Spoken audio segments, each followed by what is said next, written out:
आज के बजट के बारे में तो आप लोगों को पूरी जानकारी मिल गई है। बजट प्रस्तुत कर दिया गया है और इसमें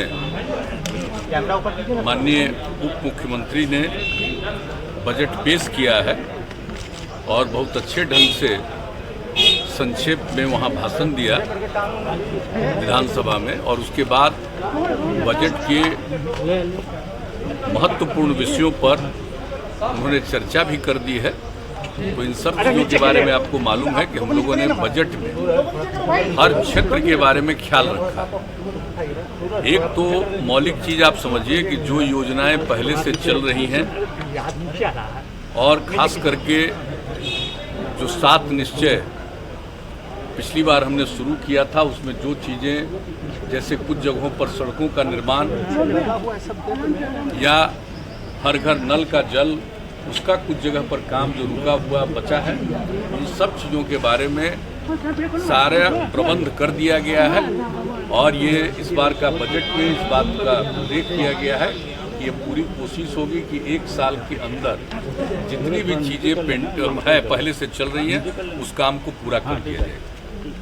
और इसके अलावा जो जल जीवन हरियाली अभियान के अंतर्गत जो काम हो रहा है उसको आगे निरंतर रूप से बढ़ाया जाएगा।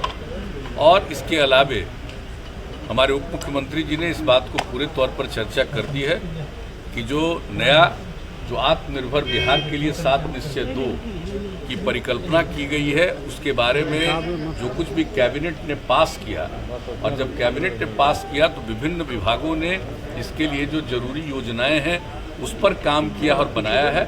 और इस साल के बजट में प्रावधान किया गया है, इस पर सारा काम हम लोगों का शुरू हो जाएगा नए वित्तीय वर्ष में 21-22 में। और पूरे तौर पर उन सब चीज़ों के लिए जो कुछ भी है, तो पहले की स्कीम, आगे की स्कीम, और आप जानते हैं एग्रीकल्चर के लिए जो ध्यान दिया जाता है उसके बारे में, सड़कों के बारे में। और सबसे बड़ी बात है कि आप देख लीजिए कि हेल्थ और एजुकेशन दोनों पर और ज़्यादा पैसा खर्च करने के बारे में निर्णय लिया गया है। तो सब लोगों को जो सुविधा मिलेगी उस सब चीज़ के लिए प्रावधान है ऐसी परिस्थिति में भी। जबकि आप जानते हैं कि इस बार जो पिछले 11-12 महीने से जो कोरोना का दौर चला है तो उसका तो एक प्रभाव पड़ा ही है, लेकिन इन सब चीज़ों के बावजूद हम लोगों का मन है कि हम लोग निश्चित रूप से आगे बढ़ाएंगे। और कोरोना के दौर में भी जो लोगों को राहत पहुंचाने के लिए केंद्र का सहयोग तो मिला ही है, लेकिन राज्य सरकार ने भी जितने बड़े पैमाने पर राशि का व्यय किया है, 10,000 करोड़ रुपया से ज़्यादा इस क्षेत्र में काम किया। तो ये सब काम तो किए ही हम लोग, लेकिन इसके आगे अगले साल के लिए और अच्छे ढंग से बिहार की प्रगति हो, इसके लिए हम लोग प्रयास कर रहे हैं। और बजट में एक एक चीज़ का प्रावधान किया गया है और हमारे मुख्यमंत्री जी ने तो पूरे तौर पर आपको बता दिया है और हाउस में भी बताया है, संक्षेप में ही एक एक चीज़ के बारे में उन्होंने चर्चा कर दी है। और इसके अलावा आप लोगों के समक्ष भी इन लोगों ने बता दिया।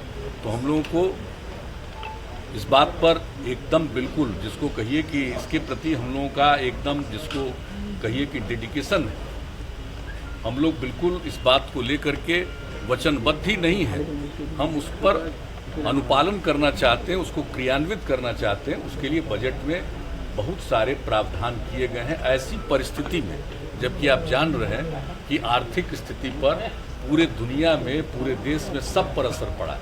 तो हम लोग उसके अलावे भी सब काम को आगे बढ़ाना चाहते हैं और करना चाहते हैं। सबका सहयोग मिलेगा, सब लोग मिल करके बिहार को आगे बढ़ाने में रोजगार सृजन की बात भी कही गई है। आने वाले 5 सालों में 20 लाख रोजगार सृजन की, हाँ वो भी कहा है। जो आजकल तो लोग बोलते रहते हैं 19 लाख 19 लाख, हम लोगों का 7 निश्चय 2 जो आत्मनिर्भर बिहार के लिए देखा नहीं, उसमें लिखा हुआ है सरकारी और गैर सरकारी हर प्रकार से लोगों को प्रेरित करेंगे और 20 लाख से भी ज़्यादा लोगों के लिए को रोजगार का अवसर मिले, इसके लिए हम लोग काम करें। देखिए वो तो बात नहीं समझते हैं, तो तीनों न बनेगा साहब। आपको मेडिकल यूनिवर्सिटी बनेगा और जो हमारे जितने इंस्टीट्यूशंस हैं, आपको इंजीनियरिंग तो इंजीनियरिंग यूनिवर्सिटी भी बनेगा और उसके अलावा खेल के लिए भी एक विश्वविद्यालय बनाने की बात है। और चूंकि आप जानते हैं कि राजगीर में इतने बड़े पैमाने पर काम हो रहा है, तो यही तय किया गया कि और कहीं किसी जगह लेने की जरूरत नहीं पड़ेगी, वहीं पर विश्वविद्यालय बनाएंगे। तो जान रहे हैं आज का तय नहीं है, ये तो 10 साल पहले से तय है और उस पर काम होना जितने बड़े पैमाने पर शुरू हुआ, स्टेडियम से लेकर के एक एक काम वहाँ पर किस तरह से लोगों के खिलाड़ियों को प्रेरित करने के लिए काम हो रहा है, इसलिए सोच करके ही सब लोगों ने विचार किया और कहा कि वहीं पर खेल के लिए विश्वविद्यालय बनाने की विश्वविद्यालय बनाना अच्छा होगा, बेहतर होगा, इसलिए किया गया। और बाकी हम लोग इंजीनियरिंग के लिए भी और मेडिकल के लिए भी यूनिवर्सिटी बनाएंगे, हम लोगों ने तय कर लिया। और आप जानते हैं कि इसके लिए हम लोगों ने आपस में देखना शुरू कर दिया है कि किसका कहाँ होगा, तो उसके लिए भी सब तैयारी चल रही है। और जब वो अंतिम हो जाएगा कि कहाँ पर और क्या बनेगा, तो उसके बारे में फिर बात इसको घोषणा की जाएगी, हम लोग बनाएंगे। बड़े बड़े जो मैचेस होते हैं मुख्यमंत्री जी अन्य राज्यों में, लगता है कि बिहार में भी स्पोर्ट्स अकेडमी बनने से वैसी काफ़ी अच्छा होगा। देखिए, स्पोर्ट्स को बढ़ावा देने के लिए तो आप जान रहे हैं हम लोग प्रारंभ से ही पूरी कोशिश करते हैं।